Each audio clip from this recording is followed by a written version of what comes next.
میں یہ چاہتی ہوں کہ جس شخص نے میری بیل کینسل کرنے کی نیب میں جو درخواست لکھی ہے، میں اس اپنے ہمدرد کو نیب میں دیکھنا چاہتی ہوں کہ وہ ہمدرد کون ہے میرا نیب میں، اور قوم کو بھی وہ چہرہ دکھانا چاہتی ہوں کہ کس عقل مند نے وہ درخواست لکھی ہے جس میں انہوں نے کہا کہ مریم ایسے عدالت میں آتی ہیں، ایسے جاتی ہیں، یہ کھاتی ہیں، یہ پیتی ہیں، ایسے سلام کرتی ہیں، یہ بات کرتی ہیں۔ تو مجھے اس درخواست کو جب میں نے پڑھا تو مجھے ایسے لگا جیسے بچے ڈر رہے ہیں، اور میں یہ سمجھتی ہوں کہ اس کا چہرہ اس شخص کا جس نے یہ درخواست لکھی ہے قوم کو دکھایا جانا چاہیے، تاکہ ہمیں پتہ چلے کہ یہ اتنا انٹیلیجنٹ اور سپر انٹیلیجنٹ انسان کون ہے جو اپنی درخواست کے ذریعے نیب پوری قوم کو یہ بتا رہا ہے کہ مریم نے جو اپلیکیشن سبمٹ کی ہے جنرل فیض کے خلاف اسلام آباد ہائی کورٹ میں، اس کا ہمارے پاس کوئی جواب نہیں ہے، اور اس کے جواب میں وہ یہ کہہ رہے ہیں کہ کیونکہ مریم ایسے فیکٹس کو سامنے لا رہی ہے جو ان کے کیس کو اور پوری سازش کو ڈیمولش کرتا ہے، لہذا مریم کو جیل میں ڈالا جائے، اور میں چاہتی ہوں کہ اس کا چہرہ قوم کو دکھایا جائے تاکہ ہم اس کو 21 نہیں 22 توپوں کی سلامی پیش کریں۔ جی، اور اب آپ مجھے چاہے آپ کو یہ پتہ ہونا چاہیے، درخواست دینے والوں کو بھی پتہ ہونا چاہیے، جو بھی اس درخواست کے پیچھے اس کو یہ پتہ ہونا چاہیے کہ اگر یہ مجھے ڈرانے کے لیے ہے تو آپ کو یہ علم ہونا چاہیے کہ اللہ کا شکر ہے میں نہ آپ کی گرفتاری سے ڈرتی ہوں، نہ آپ کے جعلی مقدمے سے ڈرتی ہوں، نہ آپ کے جعلی کیسز سے ڈرتی ہوں، نہ میں نیب سے ڈرتی ہوں، اور یہ اگر وہ سمجھتے ہیں کہ وہ اس کے ذریعے مجھے ڈرا لیں گے تو ان کی بھول ہے۔ بالکل انشاءاللہ تعالی مجھے اس سے کوئی فرق نہیں پڑتا، آپ کریں مجھے گرفتار، کریں میری بیل کینسل، تاکہ دنیا کو پتہ چلے کہ آپ سچ سے کتنا ڈرتے ہیں۔ میڈم یہ بتائیے، باری میں آپ نے کہا تھا کہ نواز شریف نے جو 2 ابھی سلیکٹڈ اور سلیکٹر ایک پیج پہ ان کے ٹکڑے کر دیے، اب 2-3 دن سے وہی ششوپن جاری، تو کیا آپ لوگ کامیاب ہو گئے اس ایک پیج والے کو چھوڑنے میں؟ سچ کو ایک نہ ایک دن سامنے آنا ہوتا ہے، سچ کو آپ کچھ دیر کے لیے طاقت سے دبا تو سکتے ہیں، لیکن the truth has to prevail، and انشاءاللہ تعالی وہ دن دور نہیں ہے، بلکہ نواز شریف صاحب نے جب یہ کہہ دیا تھا کہ میں نے اپنا مقدمہ اللہ تعالیٰ پہ چھوڑ دیا تو سب سے بڑی طاقت اللہ تعالیٰ کی ہے۔ دوسری یہ بات کہ بالکل آئین، قانون اور جو اختیارات دیتا ہے ایک آئینی وزیر اعظم کو، ایک منتخب وزیر اعظم کو جو حقوق حاصل ہیں، جو آئینی حقوق حاصل ہیں، تو وہ اس میں تو کوئی دو رائے نہیں ہے۔ ایک منتخب اور آئینی وزیر اعظم کو جو حقوق حاصل ہیں، جو آئین اس کو اختیارات دیتا ہے، اس میں کوئی دو رائے نہیں ہے۔ لیکن جس شخص کی یہاں بات ہو رہی ہے، عمران خان صاحب، نہ وہ آئینی وزیر اعظم ہیں نہ وہ منتخب وزیر اعظم ہیں، بلکہ وہ ایک ایسے شخص ہیں جو نواز شریف کے مینڈیٹ پہ ڈاکہ ڈال کر آج وزیر اعظم کی کرسی پہ قابض ہے۔ اس کو قابض کہیں گے، اس کو سلیکٹڈ کہیں گے، لیکن آپ اس کو نہ آئینی وزیر اعظم کہہ سکتے ہیں نہ منتخب وزیر اعظم کہہ سکتے ہیں، کیونکہ ان کے پاس نہ مینڈیٹ ہے عوام کا، نہ ان کے پاس عوام کا ووٹ ہے، نہ ان کی کوئی اخلاقی حیثیت ہے، نہ ان کی کوئی آئینی حیثیت ہے۔ ہاں، ایک شخص جو کہ وزیر اعظم کی کرسی پر قابض ہے، وہ بجائے اس کے کہ آئین اور قانون کے تحت معاملات کو چلاتا ہو، وہ جادو، ٹونا، جھاڑ پھونک، حساب کتاب کے ذریعے ملک کو چلا رہا ہے۔ 22 کروڑ کے ملک کو وہ چلا رہا ہے، اور جس ملک میں اہم ترین تقرریاں، ان تقرریوں کی میں بات کر رہی ہوں جن کا پاکستان کی سلامتی سے ڈائریکٹ تعلق ہے، جو شخص ان ملک کی اہم ترین تقرریاں جو ہے وہ جادو ٹونے سے کرتا ہو، जिन्नात बजाय वजीर आजम के जिन्नात वो तकर्रियां करते हों, जिन्नात टाइमिंग्स तय करते हों, या फिर वो जिसको तोता फाल कहते हैं वो निकाल के करते हों, तो फिर इस मुल्क का दुनिया में तमाशा बनना जिस तरह अब बना है, इदारों का तमाशा बनना, फिर उसमें हमें कोई मेरे ख्याल है इसमें कोई हैरानगी की अचंभे की बात नहीं है। और मैं तो ये समझती हूँ कि अगर वो इतना ही उनका जादू टोना सक्सेसफुल है, हिसाब किताब सक्सेसफुल है, वो जो जंतर मंतर जिसको कहते हैं वो सक्सेसफुल है, तो वो अवाम की भलाई के लिए क्यों इस्तेमाल नहीं होता? वो जो जिन्नात की असिस्टेंस है या जंतर मंतर जो हैं वो सिर्फ अहम तरीन तकर्रियां करने के लिए ही क्यों इस्तेमाल होते हैं? वो इस चीज के लिए इस्तेमाल क्यों नहीं होते कि अवाम से महंगाई का बोझ कम किया जाए? अवाम का अगर इतना ही कामयाब है वो तरीका कार, तो वो फिर आटा सस्ता करो, उससे चीनी सस्ती करो, उससे पेट्रोल सस्ता करो, उससे डीजल सस्ता करो, उससे अपनी कारकर्दगी को बेहतर बनाओ। तो बात यह है कि ये ना अपने आईनी इख्तियारात के इस्तेमाल का मसला है, ना ये वजीर आजम के इख्तियारात के इस्तेमाल का मसला है, ना ये किसी जमहूरियत का मसला है, ना किसी जमहूरी असूल का मसला है, ना ही ये कोई आईनी किरदार का मसला है। ये अपनी जात को और अपनी हुकूमत को चंद दिन और मोहलत देने का नुस्खा है। समझ नहीं आ रही, पूरी कौम को समझ नहीं आ रही कि आपने पूरे मुल्क को एट अ ग्राइंडिंग हॉल्ट आप ले आए हैं। पूरा मुल्क इस वक्त बंद है, इदारों का, मुल्क का तमाशा बन चुका है, सिर्फ इसलिए कि एक शख्स को आपने रिटेन करना है क्योंकि वो आपकी हुकूमत चलाता है, वो आपके अपोनेंट्स को के लिए अखाड़ पिछाड़ करता है। तो समझ नहीं आ रही कि ऐसा क्या मामला दरपेश आ गया? क्या कौम को आपने बेवकूफ समझ रखा है? आप समझते हैं कि आपकी इन हरकत और सकनात का कौम को इल्म नहीं है कि इसके पीछे बात क्या है। और जब आप ये कहते हैं कि हम कल पढ़ रहे थे कि वजीर आजम का आईनी हक होता है, इख्तियार होता है, आज आपको वोट को इज्जत दो याद आ गई है, तो मैं आपको ये बता दूं कि आपको नवाज शरीफ बनने की कोशिश भी नहीं करनी चाहिए। नवाज शरीफ जब वोट को इज्जत दो का नारा लेकर मैदान में आया था तो वो मुंतखब वजीर आजम था, वो आईनी वजीर आजम था, वो अवाम के वोट से आया था, वो एक बहुत लंबी जिद्दोजहद तय करके आया था, उसकी एक बहुत बड़ी आईनी स्ट्रगल थी जो उसकी जात के लिए नहीं थी, उसकी जात की उसने कुर्बानी दी, उसने अपनी हुकूमतों की कुर्बानी दी, लेकिन आइन के लिए, पाकिस्तान के अवाम के लिए और वजीर आजम के ऑफिस की इज्जत के लिए उसने अपनी हुकूमतें कुर्बान कर दी। और उस तरह की जो स्टेटस है वो अचीव करने के लिए, वोट को इज्जत दो का नारा लगाने के लिए आपको जेलें बर्दाश्त करनी पड़ती हैं। आपको मैं डिक्टेशन नहीं लूंगा कहना पड़ता है और फिर उस पर कायम रहना पड़ता है। आपको अटक किले में जाना पड़ता है, आपको जिला वतनी बर्दाश्त करनी पड़ती है, आपको झूठे केसेस बर्दाश्त करने पड़ते हैं, आपको झूठी सजाएं बर्दाश्त करनी पड़ती हैं, आपको जेलों में जाना पड़ता है, आपको ह्यूमिलिएशन बर्दाश्त करनी पड़ती है, आपको अपनी बेटी को जेल में जाता हुआ, किसी बेगुनाह बेटी को जाता हुआ देखना पड़ता है।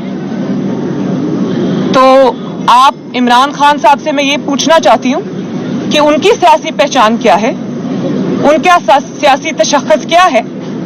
उनका सियासी तशख्खुस और उनकी सियासी पहचान और उनका सियासी तारुफ जो है वो है मुंतखब हुकूमत के खिलाफ साजिश करना, मुंतखब हुकूमत और मुंतखब वजीर आजम के ऑफिस के बाहर 124 कितने दिन 120 दिन का धरना देना, 126 दिन का धरना देना और कहना कि वजीर आजम को मैं गले से घसीट कर निकालूंगा, और लोगों को ये बताना कि एम्पायर की उंगली उठने वाली है, और उसके बाद नवाज शरीफ के मैंडेट को छीनना और उस पर काबिज हो जाना अवाम के इख्तियार के ऊपर, वोट की हुर्मत को पांव के नीचे कुचल के आना, अवाम के वोट की पर्ची को पांव के नीचे कुचल के आना, साजिश करना, आपकी तो पहचान ये है। तो आपका असूल से, आपका जमहूरियत से, जमहूरी जिद्दोजहद से, एक आईनी वजीर आजम के इख्तियारात से, उसकी इज्जत से आपका कोई लेना देना नहीं है, आपका कोई वास्ता नहीं है।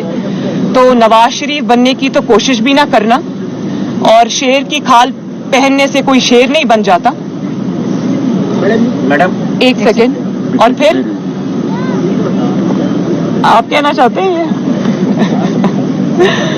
तो बात यह है कि आपकी जो पूरी सियासी जिद्दोजहद है पिछले 8-10 साल की, वो जमहूरियत के खिलाफ साजिश से इबारत है। और अगर आप ये समझते हैं कि आज आप बदतरीन, नालायकी, नाअहली, करप्शन स्कैंडल्स के बाद अगर आपको ये अपनी फेस सेविंग नजर आ रही है कि आप इसमें सियासी शहीद बन जाएंगे, तो ये ना होगा इंशाअल्लाह ताला, ना अवाम ये होने देगी, ना हम ये होने देंगे। आपको अवाम के ऊपर आपने पिछले 4 साल में जो मज़ालिम ढाए हैं, आपको उसका जवाब देना पड़ेगा। आपको अवाम के वोट को कुचलने का जवाब देना पड़ेगा। आपको अपनी साजिशों का जवाब देना पड़ेगा। आपको इतने बड़े बड़े नालायकी के, नाअहली के, करप्शन के स्कैंडल्स का जवाब देना पड़ेगा। आपको पाकिस्तान को तारीखी कर्जों के बोझ के नीचे दबाने का जवाब देना पड़ेगा। आपको उन तारीखी कर्जों के बावजूद पाकिस्तान में एक ईंट, एक प्रोजेक्ट ना लगाने का जवाब देना पड़ेगा। आपको पाकिस्तान में 22 करोड़ अवाम के ऊपर महंगाई, लाकानूनियत का अजाब लाने का जवाब आपको देना पड़ेगा। आपको जवाब देना पड़ेगा कि इस वक्त इस मुल्क में हुकूमत नाम की कोई चीज नहीं है। आपको पूरी दुनिया में पाकिस्तान को रुस्वा करने का, बदनाम करने का जवाब आपको देना पड़ेगा। इसके जिम्मेदार आप हैं। और नवाज शरीफ साहब जब अवाम की खातिर वोट को इज्जत दो का नारा लगाकर पाकिस्तान में निकले थे, अब अवाम के अंदर निकले थे, तो उनके नारे को पजीराई इसलिए मिली थी कि उनके पीछे एक स्ट्रगल थी और कारकर्दगी थी जिसमें 5.8 पे ग्रोथ थी। दुनिया में पाकिस्तान का नाम हो रहा था, सीपेक आ रहा था, मुल्क तरक्की कर रहा था। तो आपके पास तो ये सब नहीं है। और अगर आप इस बदतरीन कारकर्दगी को छुपाने के लिए इस वक्त कोई ऐसा नारा नवाज शरीफ की तकलीद में लगाना चाहते हैं तो आई एम सॉरी, ये अब नहीं चलेगा इंशाल्लाह। मतीउल्लाह साहब, एक मिनट, मतीउल्लाह, एक सेकंड, ऐसे नहीं। अगर वज़ीर आज़म इमरान खान की हुकूमत के खिलाफ कोई गैर आईनी बात करता है, क्या नून लीग उसका साथ देगी?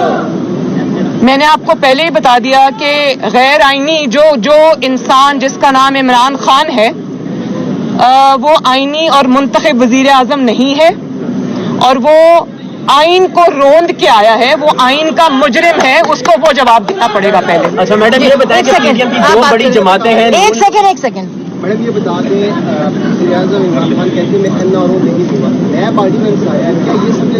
मैं मतीउल्लाह जान साहब आपकी बात में थोड़ा ऐड भी करना चाहूंगी कि ना सिर्फ ये कि मुस्लिम लीग नून की जो जिद्दोजहद रही है वो इमरान खान जैसे शख्स के खिलाफ है, बल्कि अब मुस्लिम लीग नून अवाम के साथ मिलकर ये जिद्दोजहद करना चाहती है कि आइंदा कोई शख्स भी इमरान खान की तरह मोहरा बनकर सामने ना आए, और इस किस्म की डेमोक्रेसी से, जिसको डेमोक्रेसी का चेहरा बताया जाता है, उससे अवाम को हमेशा के लिए निजात मिले।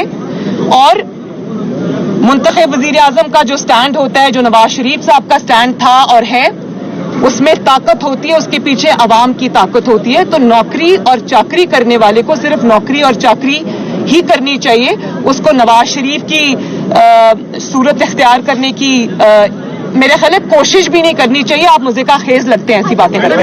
एक मिनट अभी ने उनका सवाल खत्म हो जाए। मैडम जो मैंने बात की नया पार्टी नेम्स, क्या आप नया पार्टी नेम्स को सुप्रीम कोर्ट में चैलेंज करेंगे? और अगर शहबाज शरीफ ने हुकूमत से इत्तेफाक कर लिया, आपकी हुकूमत अमली क्या होगी? ये मैं पार्टी इसका जवाब देगी। जी अच्छा मैडम ये बताएं कि पीडीएम की 2 बड़ी जमातें हैं, नून लीग और जेएआई, रोड कारवान के मामले पे इख्तलाफात हैं जिसपे नून लीग की नहीं, कोई इख्तलाफ नहीं है, कोई इख्तलाफ नहीं है, सिर्फ फाइनल फैसले का इंतजार है। पीडीएम में अब जितनी भी जमातें शामिल हैं सब एक एजेंडे पे हैं, किसी का कोई इख्तलाफ नहीं। जी कयूम सदीकी साहब, एक सेकंड, कयूम सदीकी साहब, एक सेकंड, ऐसे नहीं कयूम सदीकी साहब आप बात करें, ऐसे नहीं हो सकता भाई, एक मिनट चले आप कयूम सदीकी साहब आप बात करें। एजेंसी खुफिया हो और उसके मामलात चौक चौराहे में ज़ेरे बहस आने लग जाएं, इससे पाकिस्तान की किस कदर सिद्धि देखते हैं आप? जब आप जिन्नात के जरिए ये सब कुछ करेंगे तो फिर तो यही होगा। कयूम सदीकी साहब बात करें। आज आपके वकील जो है उन्होंने नैब से से ये कहा कि वो डॉक्यूमेंट दिखा दीजिए जिससे नवाज नबी के सामने लेकिन आपकी जो पिछला दरखास्त थी जिसमें जनरल बहस का जिक्र था जिक्र का उस पर उन्होंने कुछ भी कहने से एतराज किया। ये मसालियत है या लीगल हिकमत? मेरा ख्याल है कि मेरी दरख्वास्त जो है वो उसमें कोई एम्बिग्विटी नहीं है, उसमें मैंने खोल के एक एक चीज बयान कर दी है। तो मुझे जो समझ आ रही थी, वहां दूर मैं बैठी थी, मुझे सही आवाज नहीं आ रही थी, लेकिन मुझे जो समझ आ रही थी वो ये थी कि वो इस मेरी दरख्वास्त को और नैब की अपील को साथ साथ चलाना चाहते हैं इस्लामाबाद हाई कोर्ट। तो जब मेरी दरख्वास्त पे बहस शुरू होगी, जब वो बहस को ओपन करेंगे तो दूध का दूध और पानी का पानी हो जाएगा आपके सामने। अभी तो आज तो टेक्निकलिटीज की बात हो रही थी, मैं यहीं खड़ी हूँ, मैं कहीं नहीं जा रही। और ये भी मैं बता दूं कि अगर मुझे कोई दूसरी दरखास्त भी देनी पड़ी अपने पॉइंट ऑफ व्यू को इस्टेब्लिश करने के लिए, उस पे खड़े रहने के लिए, तो मैं वो भी दूंगी इस्लामाबाद हाई कोर्ट में जमा कराऊंगी। जो सारा भी सियासी माहौल बना हुआ है, जो मामला आ रहे हैं तकरीरों के हवाले से, आप क्या समझती हैं कि क्या वजीर आजम को नहीं भेजा जाना चाहिए थे वसीम नाम की वो अपनी मर्जी? मैंने आपको इसका जवाब दे दिया है नौशीन, मैंने आपको दे दिया है कि ये अगर अपने आप को हुकूमत अपनी बचाने के लिए हो रहा है और अगर आपकी टाइमिंग ऊपर नीचे हो रही है क्योंकि जिन्नात कुछ कह रहे हैं और आपका हिसाब किताब कुछ कह रहा है, तो ऐसे लोगों पे समझ नहीं आती कि इंसान हंसे या रोए कि ये कोई छोटा मुल्क नहीं है, ये 22 करोड़ अवाम का मुल्क है और 22 करोड़ अवाम की किस्मत का फैसला, इस मुल्क के अंदर जो सबसे ज्यादा वाइटल और इम्पोर्टेंट फैसले हैं, अगर वो इस किस्म के तरीकों से होंगे तो इस मुल्क का अल्लाह हाफिज। तो कि आप बात कर रही हैं, एक हफ्ते से खां अदारे की सरबराही का जो मामला है वो अटका हुआ है, इस पर आप इमरान खान की मौक़िफ़ की हिमायत करेंगे? चलो, मैंने जो बात करनी थी मैंने कर दी। आप बात करें। आपने जो बात की पॉलिटिकल इंजीनियरिंग की 2016 में हुई, आप 5 साल बाद इस मामले को हाई कोर्ट में लेके आइए। मैडम 5 साल के बाद आपने क्यों किया? आपकी तो इन्फॉर्मेशन बिल्कुल गलत है, सॉरी, आपकी इन्फॉर्मेशन गलत है। ये जो वाकया हुआ था जिसको मैंने अपनी दरखास्त में कोट किया है, ये 2018 की बात है। 2018 जी नहीं, ये मेरे केस से मुताल्लिक है। इलेक्शन में जो हुआ वो पूरे कौम के सामने है।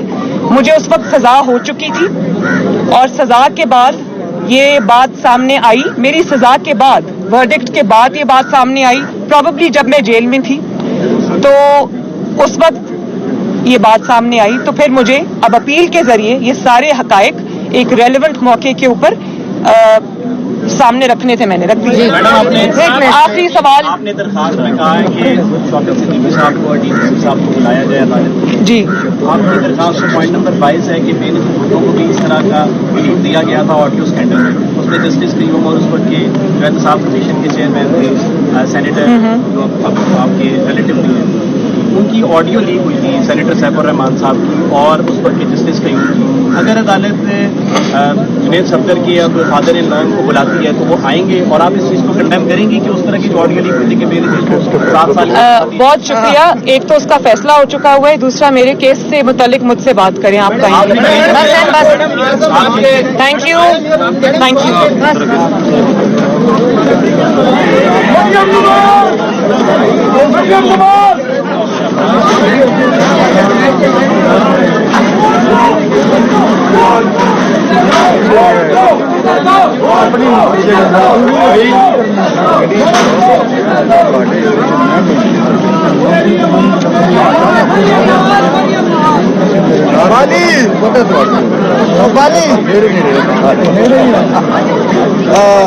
भाईजान और बाइक पड़ा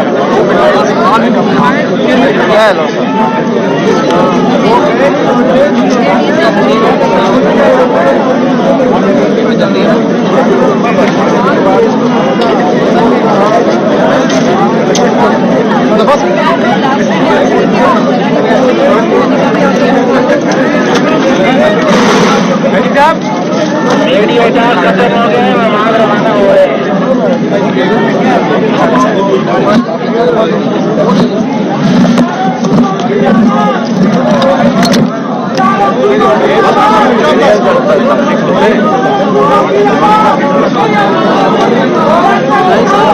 है